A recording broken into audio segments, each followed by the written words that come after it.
Dr. Jeffrey Halstead has been Canandaigua's hometown dentist for more than 35 years, offering routine dental care as well as cosmetic dentistry, implants, and dentures by their highly trained and experienced staff. Visit them online at canandaiguadentistry.com or find them on Facebook and Instagram.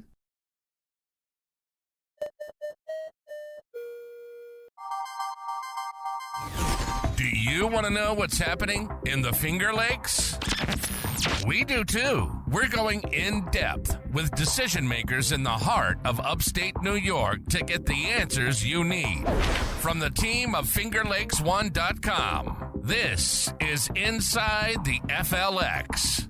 Welcome back to Inside the FLX. It is time for our monthly chat with Canandaigua Mayor Bob Palumbo, who joins us by Zoom. Mayor, thanks so much for being here. Let's start with the weather. I'm curious how the city fared last week with the heavy rain from the remnants of Debbie. We actually did very well. It was a fast-moving storm, which was we got a couple inches of rain here, and moved through fairly quickly. So we really didn't have any flooding issues. Streams in the brook did very well. A lot of it, I think, was due to we have done some in the last year done some issues up farther upstream and cleaned it out and cleaned out some areas. The maintenance areas where the water collection was, held up very well and did its thing, and we made out very well. I was going to say, obviously, it could have been worse. Some parts of the region saw 4+ inches of rain, but a couple inches of rain in a relatively short amount of time is nothing to sneeze at. Does it feel good with the work that has been done over the last year or so, seeing that the city and its systems were able to handle upstream and downstream everything that came? Oh, of course. Monitoring those things, and Kevin Mulvaney, the watershed, keeps monitoring, and we're progressing on other avenues we want to update and expand. So really, it was very pleasing to see that everything worked.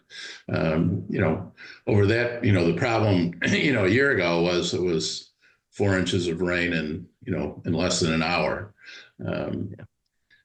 If that were to happen again, today, chances are we're still going to definitely have some flooding. It's not going to be anything that's going to go away soon. And, the best we can do down the road is, try to minimize the damage. That was just kind of the perfect storm.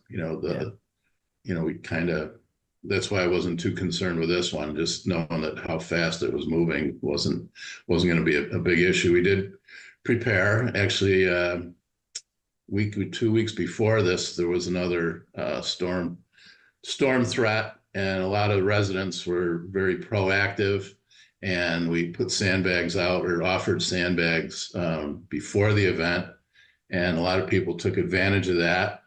The word was just get them, have them in your garage. Don't wait for the day of or something. So I think a lot of people took advantage of that. A lot of residents around that West Gibson area took advantage of that. And so this time around there was actually a shortage of sandbags, but we did work on trying to get some of that together again.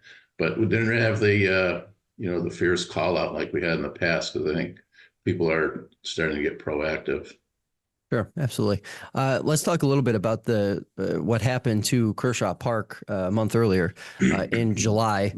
Cleanup well underway now. Things have really, I was just up there about a week and a half ago, and really, for the most part, you couldn't even tell anything that had happened other than the fact that there are clearly a lot less trees right there. Progress in that area, are we back to 100%, or are there still some little things that need to be done? No, I think we're back to 100%. Obviously, 100%, minus the trees, of course. Yeah. City staff did an excellent job in getting that cleaned up and getting the park open within a day or two.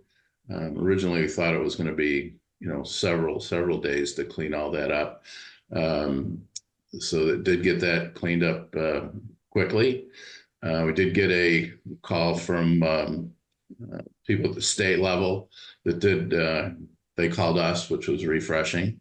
Called me, which was refreshing to have them, call in ahead of time, or right after the storm, and did offer some services. We did have the couple of state DOT trucks and some of their equipment down there to help with some of the bigger items to clear up. So that was excellent to have that.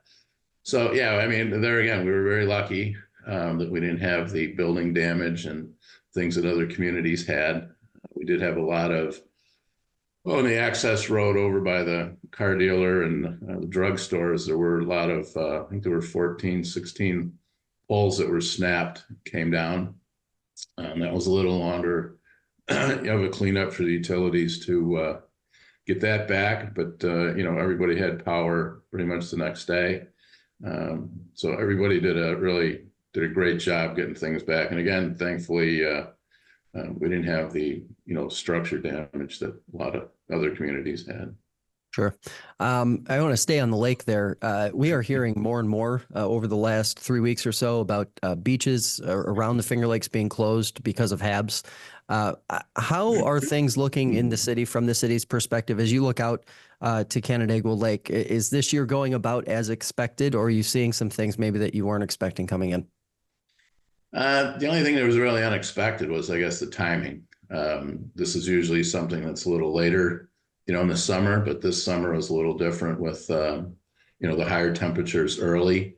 And it's really a lot of factors of, rain, wind, direction, temperature, a lot of factors go into that. It is something that, the Watershed Council and Association, are both, working to try to minimize this from happening. A lot of it is, runoff that comes off of, comes down from the fields around the lake. So I know those groups are, working with farmers and working with the towns around the lake to try to, head off as much runoff coming into the lake as they can. So a lot of things are, north of the city are doing for, flood control. Within the city, there's a lot going around the whole lake as far as the Watershed Council makes up all the communities that surround the lake. And Kevin Mulvaney and his team are really working with all those communities for retention ponds, retention basins, things that hold water back from, from coming into the lake or coming in fast enough to wash things into the lake. So a lot of work is going on, not just north of the city to help, in the town to help what comes to the city through Sucker Brook, but it's really the work of what's going around the whole lake to, to stop what's the runoff that come into the lake. And that's where, that's where a lot of the algae blooms and things form, is from that. So, but that's a big picture of what's going on. Sure. Let's talk about the new three-way stop. I believe it went live earlier this month, maybe just a week or so ago. You mentioned it the last time we talked. How's it going right now with that change? Well, social media is not being really friendly about it.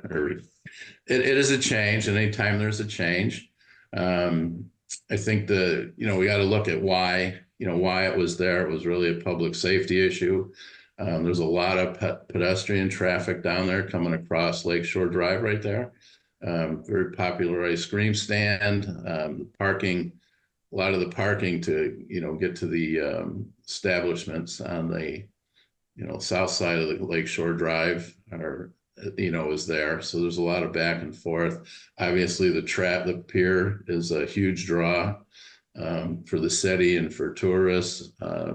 So the traffic coming off the pier, there's just a lot of that. So we try to make that a little bit more pedestrian safe, a little easier to get off the pier. Originally, like 2 years ago, we had a no left turn off the pier, and that didn't get that wasn't in a lot of favor of the residents either. So we eliminated the no left turn, so now you can turn left or right So that's that's a positive. But people just aren't used to the stop sign there. And there has been a few times at high traffic times that it will back up, around the corner a little bit, maybe as far as Nolan's. But that, I personally haven't seen that. During the day, things flow through pretty good. Haven't seen any backups. A lot of people are still, I think, have to get used to the stop sign because there's some that aren't exactly stopping every time. Yeah. But we'll see. We'll see how it goes. And like I said, our main goal is public safety. There's been a few near misses there, so that's what we heard from residents that trying to cross there without a stop, just wasn't safe. So we'll see how this works. I don't want to completely chalk it up to social media just being social media, but when council was weighing this, considering this, was there any overwhelming negative feedback then, or was it mostly in support of the change to make the area safer for everybody? We did have a public hearing, and the only person that came was, spoke in favor of this. And that's another thing, we put things out, we put our agenda out ahead of time. We try to do everything we do so people can know what's coming. Residents will know what's coming. And typically, at a public hearing that we have, it's usually nobody shows up, to be perfectly honest. And most of the time it's, the people that do come are the ones that maybe brought the issue to our attendant or to our, to our attention. And, they will come and speak in favor of it. Our meetings are all broadcast live. They can be watched anytime. They're on our city Facebook site live. And figure that, if people had watched the public hearing at that point, maybe have some, discussion afterwards, but we really didn't get any till after it's up. Yeah. So let's talk about another, I guess, relatively hot button issue. Are the city's pickleball nightmares and woes behind it now that hours have changed with the courts there? Well, that's only been about a week in progress as well, or a couple weeks. I haven't heard anything from the neighbors. It's a tough situation. I mean, we want our parks to be used. We want everybody to take full advantage of them as much as it's possible. And they were being used. Yeah. I do get that, maybe 7 o'clock or earlier, everything you put a time on and things either stretch out earlier or stretch out later. And there is a noise to it. A lot of communities are moving their pickleball courts outside of the city or moving them away. Really don't want to do that. But, Sonnenberg Park is very historic and like to keep as much use there as we can. That being said, we have looked into, some sound barriers, some different things we can do. So those items are being looked at to go. But we try to accommodate pickleball, try to accommodate the residents. So we'll see how this goes. Yeah. At the end of the day, you want people in your parks. Exactly. Let's talk a little bit about unlicensed cannabis sales in the city. You guys have been kind of taking a look at this over the last few months now. What can you give us as far as an update goes on action in the last month or so?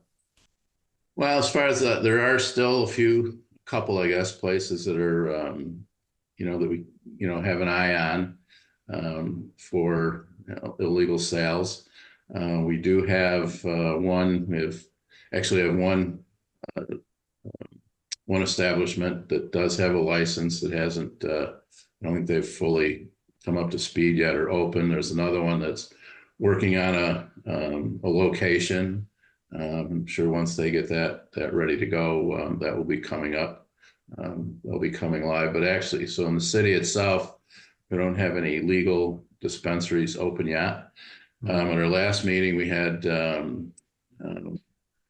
changing some things within the city code that lets code enforcement give them a little bit more authority to, to go after the establishments that are illegally selling or giving away, however they want to do it. Yeah. Learned a lot of that at our last NICOM meeting with what other communities are doing as far as getting code enforcement involved. Like if they're not, if they sign a permit that what they're selling is, XYZ, and then you find out they're selling ABC, then, now it's a code issue that they're not code and zoning issue, I should say. So there's other ways to go after, to get in the door and to go after things. So that's where we're working towards now. I'm curious, is that a reaction to the challenge in dealing with it through the legal system? Because I've talked to mayors in other cities, and that seems to be one issue, is the challenge navigating between local law enforcement, the state's Office of Cannabis Management, and all of those agencies getting together. It can take months and months for an illicit operation to actually be shut down. So is this kind of a workaround to that, you think? Yes, for sure. And again, that's when we were at the last NICOM meeting. This came about, several other communities that have been dealing with it for longer and that have, our problem in Canandaigua is nowhere near what it is in some cities. Yeah. And so this is one avenue that they came up with to kind of navigate the system a little bit more, because zoning and those things are kind of cut and dry. If you're not doing what you said you were going to do, as far as the building goes, that seems to be more of a cut and dry issue that can be brought up and enforced. Certainly. Okay, so we are more than halfway through the year, so I have to ask, as you look forward to the rest of this month and then September and the fall, what's on your radar as far as action in the city is concerned? Well, of course, the big item is the budget coming up. At our last council meeting, as we do every year, we approve the what we have to do to go over the tax cap. If it comes to that, last several years it hasn't, but things are getting tight, and this. I'm not saying that this will be the year, but things are really getting tight as far as the budget goes and what's needed, and we try to hold the line as best we can, but like everybody's doing in their own household or their own pocket, everything's going up, and that's true for everything in the city as well. There's a lot of our budget that's mandated that we really do not have control over. And those are usually, big ticket items that, as far as labor and, retirements and the retirement system, things like that. City, council doesn't have control over that. Those are mandated. So that's going to be our focus. We've already started. We started a little bit early this year because we knew there was going to be a lot coming down the road. So we've started a little bit early. And so the next 2 months, it's going to be, full speed ahead with, it's going to be our main focus. We get the department heads in individually and what their needs are. Get the other groups, not-for-profits that we support, have them come in and, show us their needs. And then, then it's November. I think we have a meeting, every week through November. Actually starting in October, there's several meetings to go through the budget. Certainly. All right. We will be talking to you next month, Mayor. Thanks so much for taking the time. We appreciate it. All right. Thank you so much. Have a great rest of the week. Thanks for watching and listening to this episode of Inside the FLX. Check the show notes for links to everything we discussed today. And remember, new episodes of the show drop every Monday on YouTube, Spotify, Apple Podcasts, and the iHeartRadio app. If you have a question or a suggestion for a future episode, email news@fingerlakes1.com and download the fingerlakes1.com app for the latest breaking news. For the entire team here, thanks for joining us, and we'll see you next time.